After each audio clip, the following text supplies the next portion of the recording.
was one printed in a Nintendo magazine that said you could become the snake from the background of Blanca's stage on Street Fighter 2. And if you could complete all of the levels and get all of the stars, you could unlock Luigi as a playable character.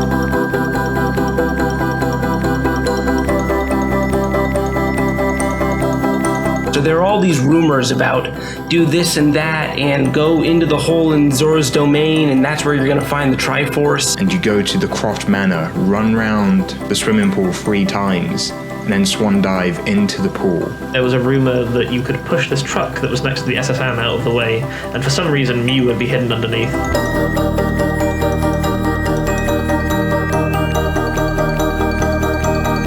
This quest line rewarded you with a one-hit kill dagger. You could use codes or a game genie to access these broken, unfinished stages. You would just immediately fall to your death. Mere existence of stuff like this on a cartridge just blew my young mind.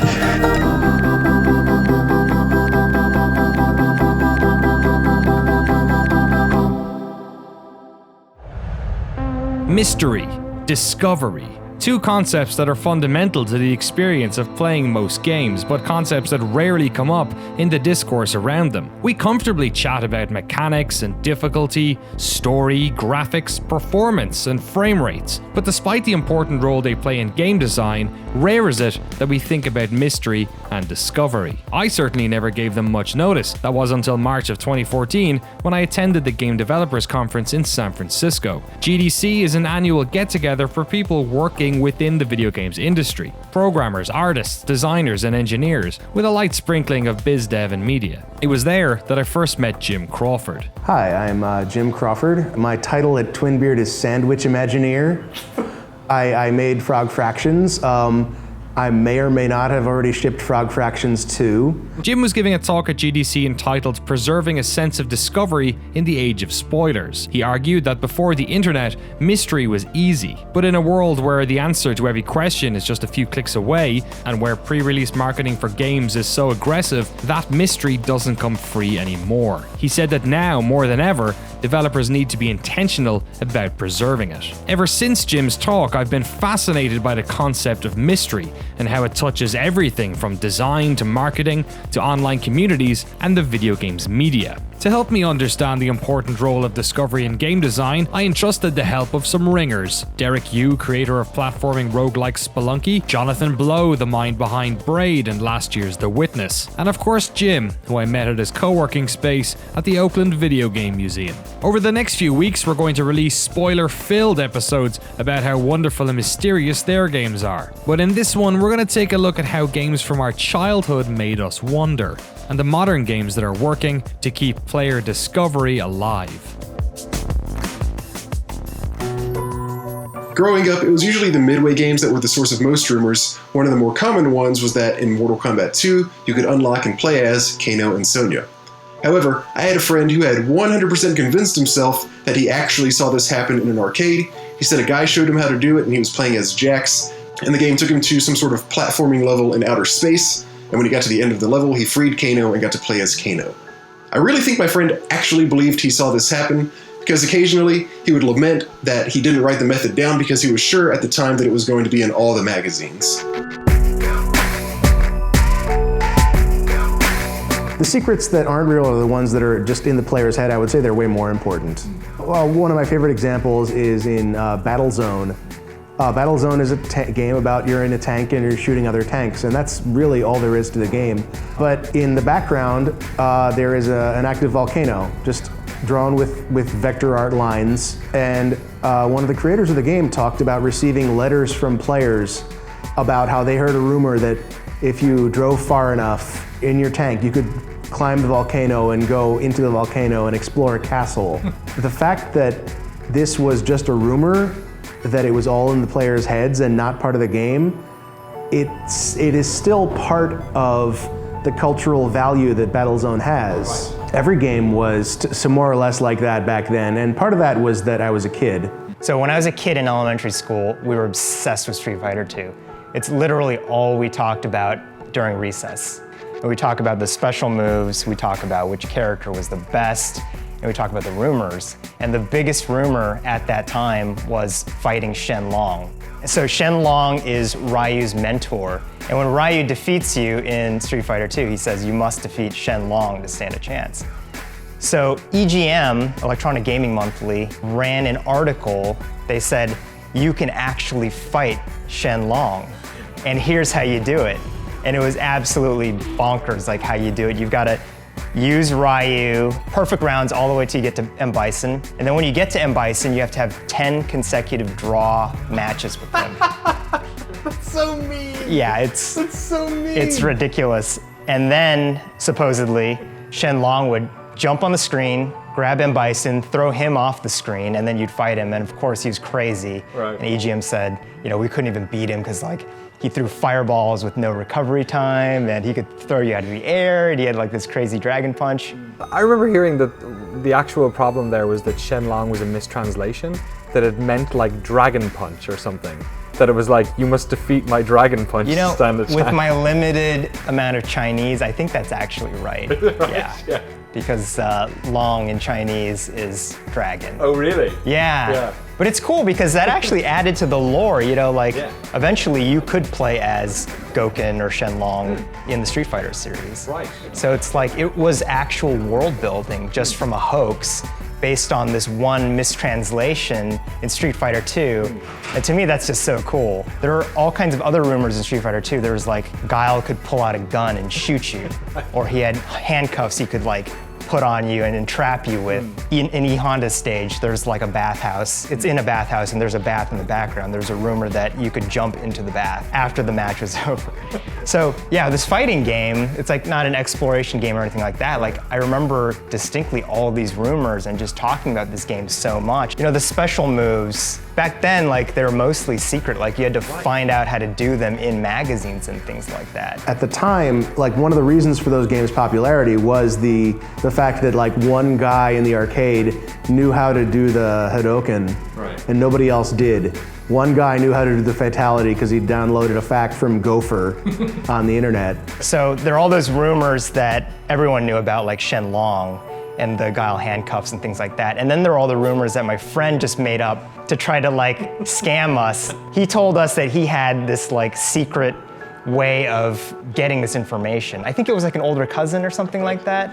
We like worked at Capcom? No, I think you're right. I think he literally said like, my cousin got a job at this company, this video game company, that's how he knows. If you give me a quarter or like your Oreo cookies at lunch, I'll tell you how to do it. I remember some of these moves so distinctly. There was Blanca's super nuclear meltdown. Yeah, that was one of the moves. And kind of like the EGM hoax, like the way you did these moves was so crazy. It was like multiple 360 motions, right? And of course it was like the best move. Blanca would explode, there'd be a mushroom cloud, and like your opponent would instantly die. And I remember going to the arcade with him, and I'm like playing him, and I'm trying to do Blanca's super nuclear meltdown, and he's just kicking my butt.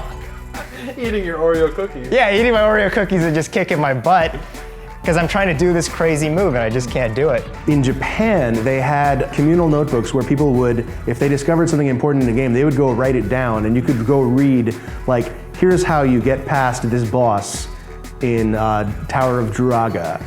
Like all sorts of little, just the tiniest dumb secrets that just give the impression of a complete world. It had a whole world beyond just the arenas. You've got these 2D stages that are pretty small, and it was so cool because it made Street Fighter 2 seem so much bigger.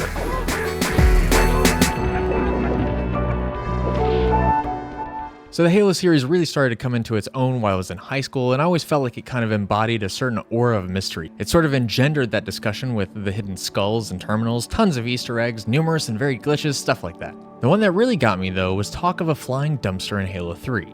I thought, surely you can't be serious, that's not a thing. I was never quite able to pull it off myself, but of course it didn't take too long for videos to surface with people doing exactly that. Flying around maps in a dumpster in glorious 240p. If you want to make a secret these days that lasts, you really got to either dig deep, or just as a developer, you got to just not even know it exists yourself. Right. Right? Because like a lot of a lot of the best secrets are just glitches, right? Like if you think about Minus World from Super Mario Brothers, that was not something that Nintendo intended to put in the game. I think Super Mario Brothers makes a really good example because, well, first of all, there were a lot of intentional secrets as well. Like they played on that a lot with like all the things hidden in blocks, in unmarked blocks.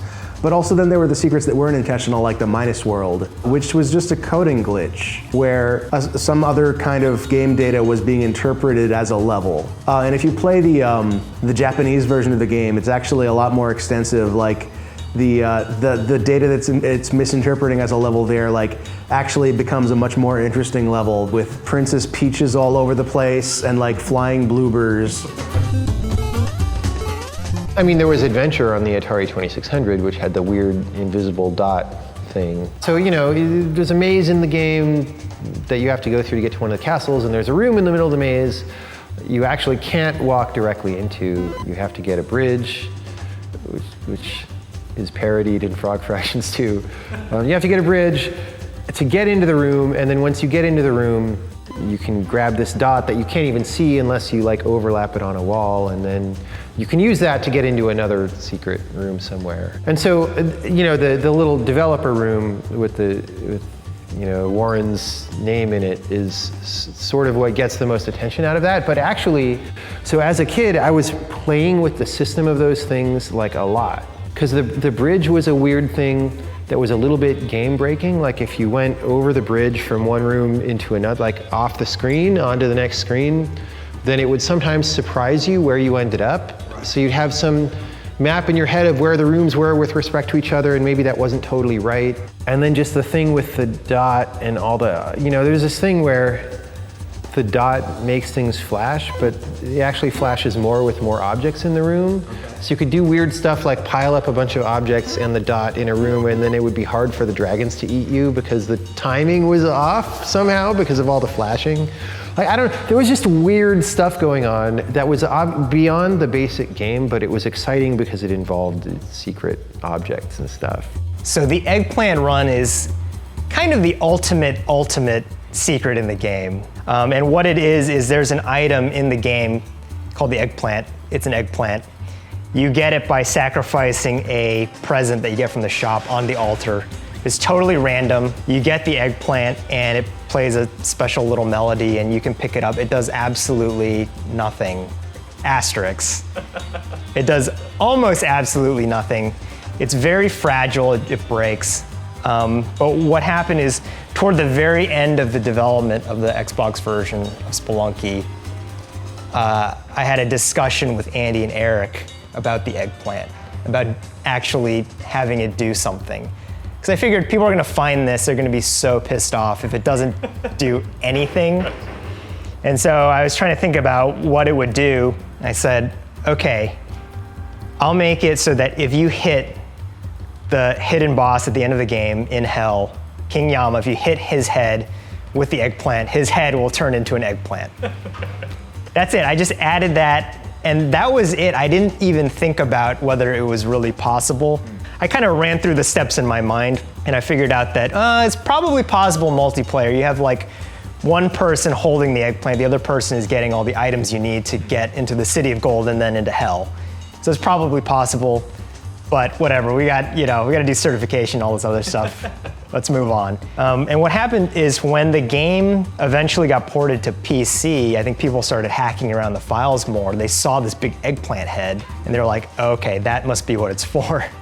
Right? Before that, people did experiments with the eggplant, but it was all like actually in the game. Oh, what happens when you drop the eggplant in acid?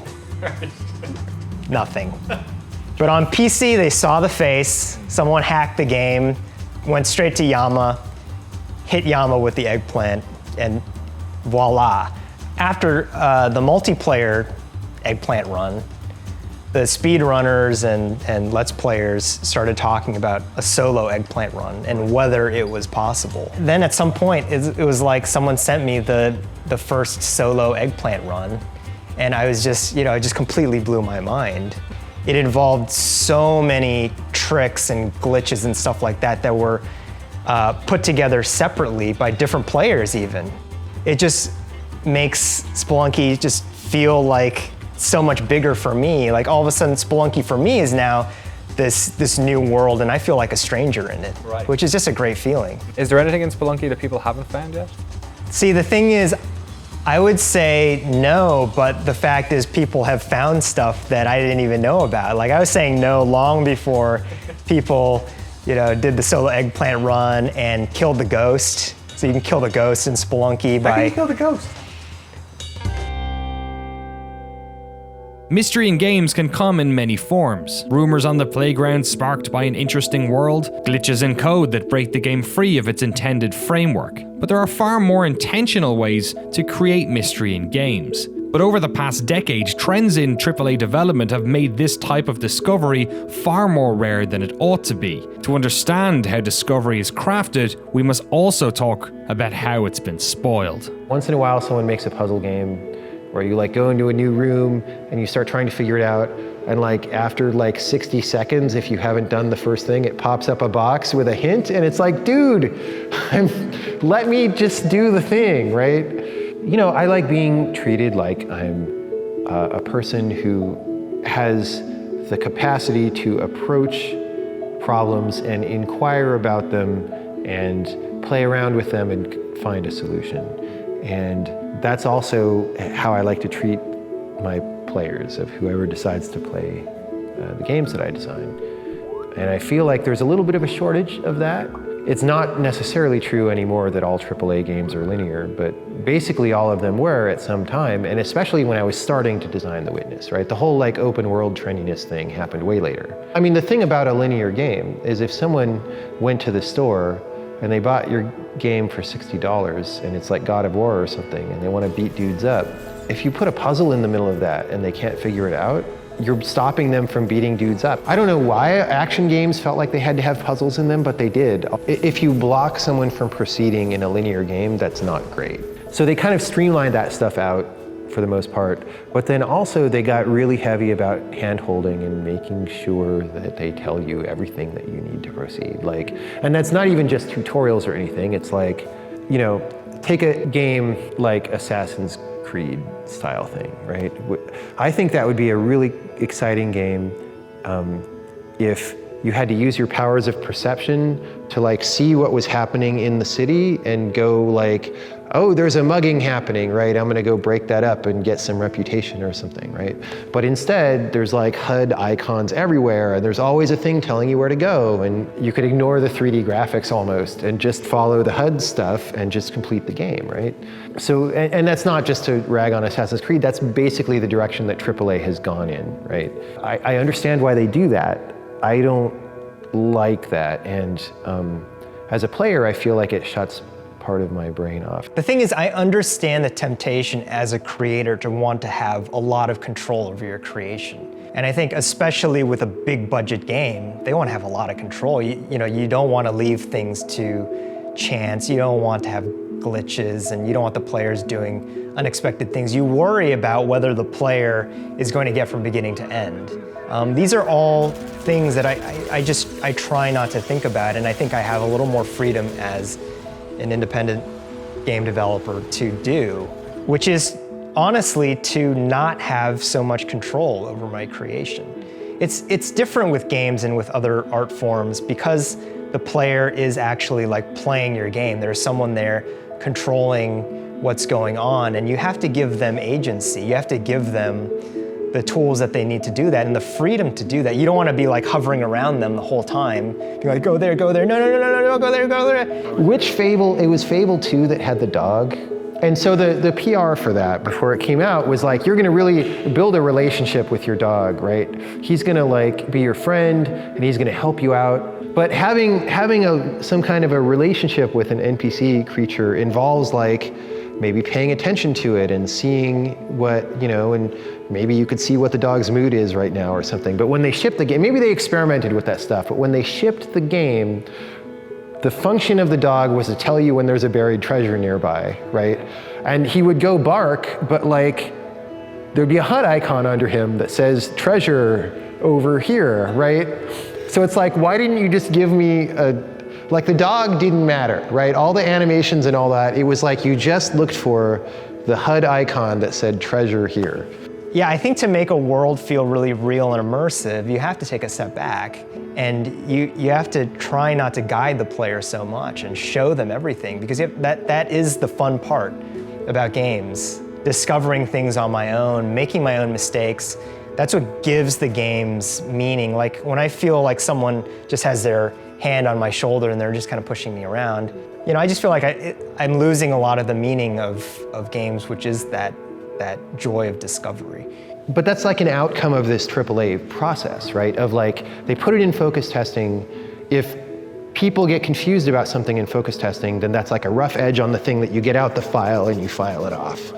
On the one hand, sometimes those are legitimate problems, right? Like the game is confusing in some way. But on the other hand, I feel like this particular way of solving those problems like kills the games a little bit. It squeezes some life out of them. I'm not saying that the AAA games putting all that hand-holding in is not the best business decision. It may be. On the other hand, Minecraft sure made a ton of money, and it doesn't do that. That was one of the great things about the first Zelda, is it was like pure exploration. And I remember reading a quote from Shigeru Miyamoto saying that he was nervous about releasing the game because it was, at the time, it felt like such a risky design move to not tell the player what to do in such an expansive open world. And you know, I think it totally paid off because I loved the game. And I remember playing the game and having my dad sitting next to me, and he was just drawing maps and like writing down all the riddles and the answers to the riddles and stuff like that. And on the map, which I still have, there are all these X's on the walls where you could bomb, like where we tried bombing, and you know, whether there was an entrance there or not, right? Like he'd mark it on the map. In Zelda 1, you had no idea where to bomb. In Zelda 3, all of the places that you could bomb just had cracks, like in a door shape. And to me, that's not even really a secret. That's just, you may as well put a door there that has a lock on it, right? Whereas before, when there was no cracks, there could have been caves everywhere. Right, and you could, you know, use the candle to hurt enemies. You could use it to light up rooms. You could also use it to burn bushes and uncover secret entrances. It just felt like each item or whatever else had kind of a separate use beyond just opening up a secret, right? And that made the secrets feel a lot more real. I'm using this candle, which has all these other purposes. I just randomly threw it on this bush, because that's something you'd think about, like, oh, can I burn this bush as a kid, or you know, even as an adult? Like, I'm gonna try this fire and leaves, right? And then it doesn't always work, but when it does, and you see a ladder or a staircase going down, that's huge. And then the funny thing is, you go in there, and then you have some old man that makes you pay for breaking his door. Like, it's not even, you would expect to find some treasure or something, but it's just like some old man. And that also, I think, contributes to it, because if you have every secret lead to some fabulous treasure, I think that kind of takes away a little bit from the secret.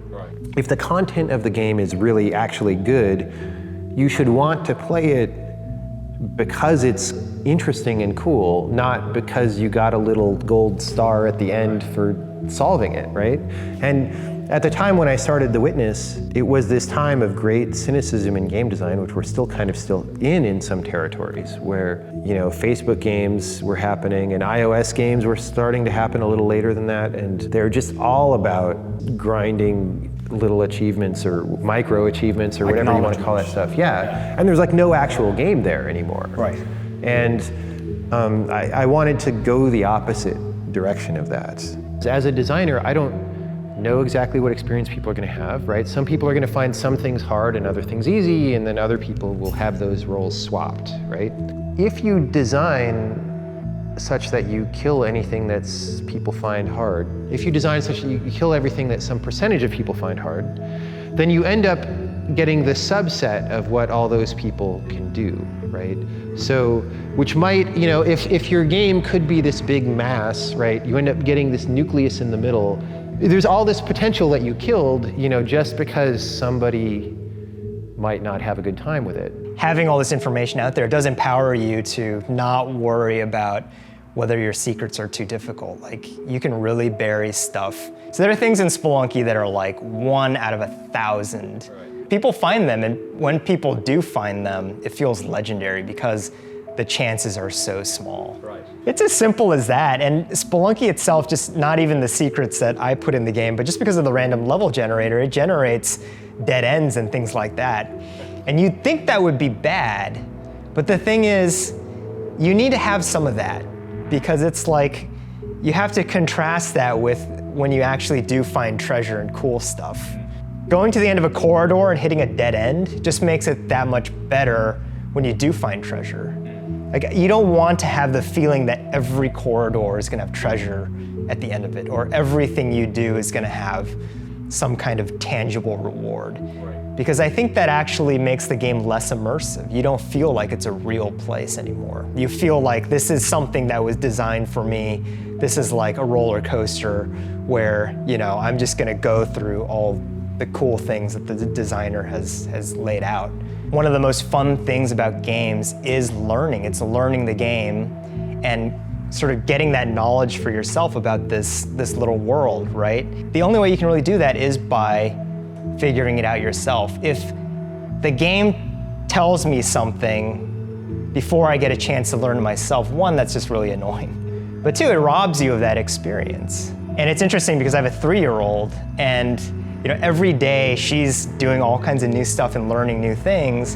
And there are obviously plenty of times where she has trouble with something, right? Like she's putting together a puzzle and she can't figure it out. And she says, "Dad, can you help me? Like, or can you just do this for me? Like, it's too hard, I can't do it."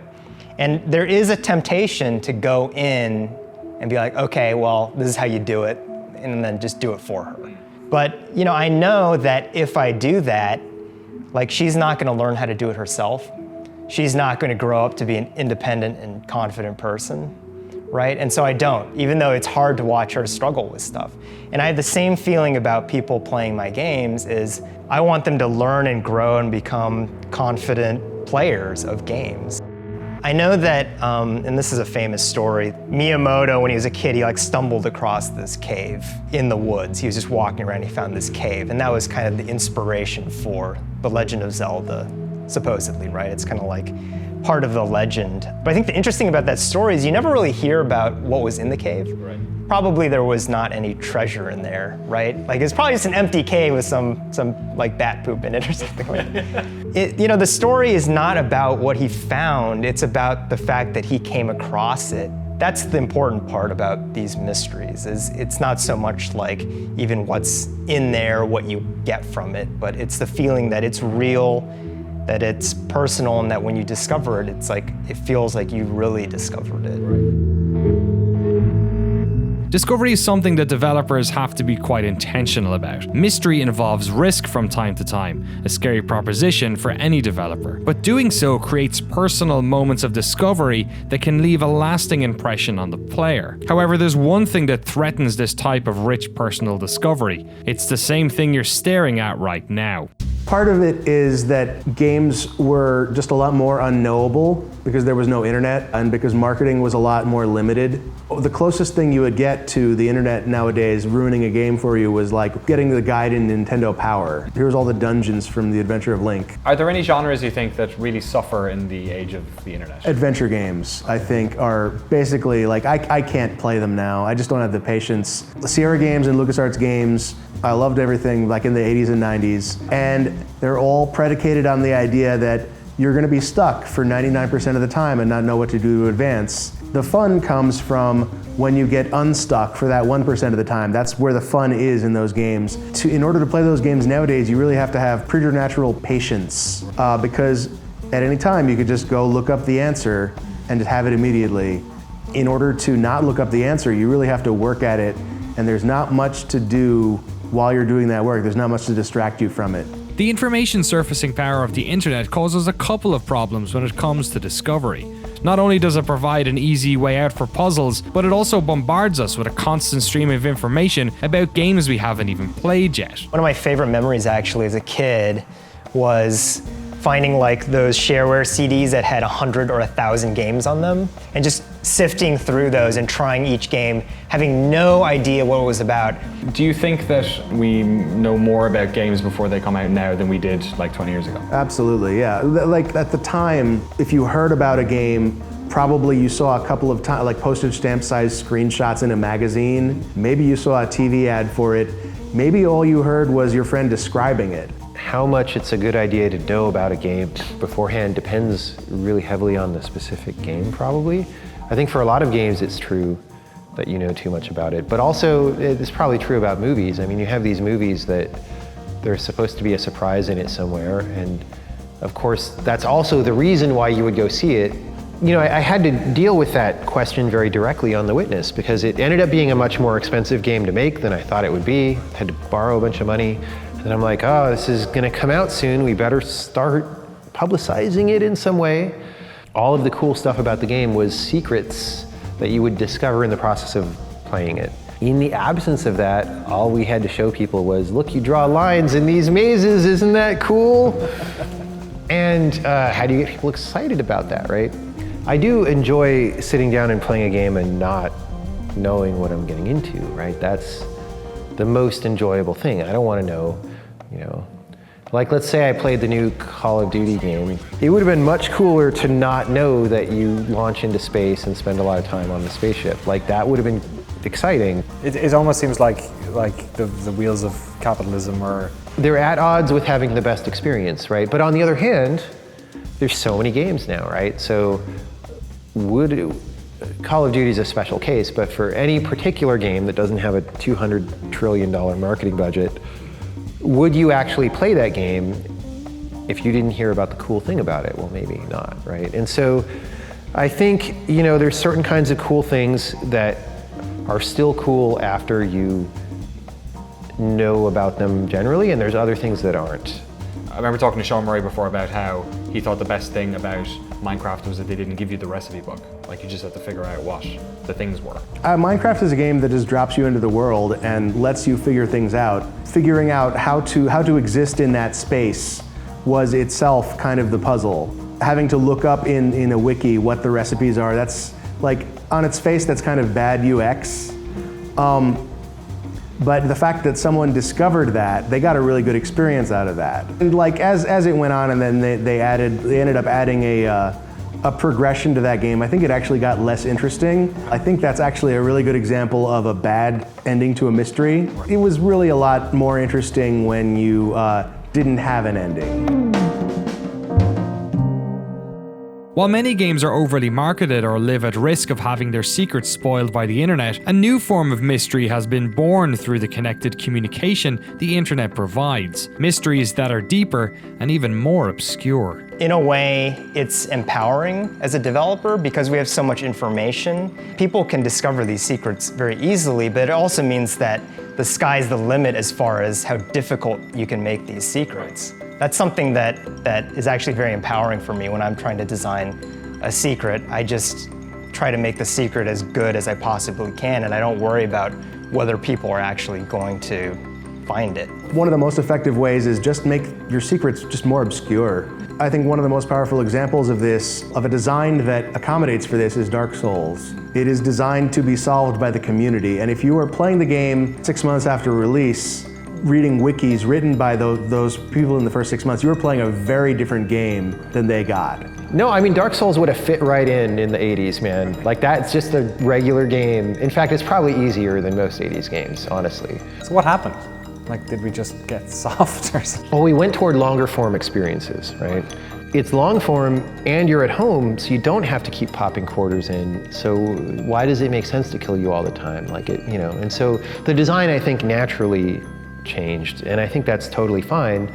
But, you know, as things change, if the mainstream goes a certain way, it leaves alternatives. It leaves like vacuum spots that people could occupy, right? So Dark Souls then went into this niche that was left open that used to be filled, right? You know, I was saying how the Zelda series kind of branched off and it had its own separate evolutionary path past like maybe Zelda 2. I feel like Dark Souls is kind of like along that path that feels more connected to Zelda 1, where It's this open world that's all about mystery and having you discover that for yourself. You know, like if Mount Everest had an elevator, I think a lot less people would try to get to the top. It would just be a lot less special, right? While some games in the past did attain mystery for free, the best examples were when developers took a risk and gave players the tools and the freedom to figure it out for themselves. Mystery lives on in games like Frog Fractions, The Witness, and Spelunky. We'll dive into those in the coming weeks. But it also beats in the heart of games like the Soul series, and if early reports are to be believed, perhaps even the new Zelda, Breath of the Wild. Proof that no matter how advanced video games become, there's nothing we love more than a good mystery. Yeah, it's definitely about the journey being its own reward. The video games, they're these fantasy worlds that aren't connected to real life in a way, so it's weird because we spend a lot of time learning about them and figuring them out, but somehow that's just so empowering because I feel like every time you learn about a new game and the game's world and you're uncovering all these secrets and stuff like that, I don't know, somehow it just feels like it's shining a light on ideas that were kind of like darkened before. So even though it's like I'm not actually accomplishing things that affect real life, so to speak, it still feels like my mind is being expanded, like I know more, and it's just very nourishing in that sense. And then, you know, some people also say that we're living in a simulation, so maybe it's games all the way down, you know what I mean?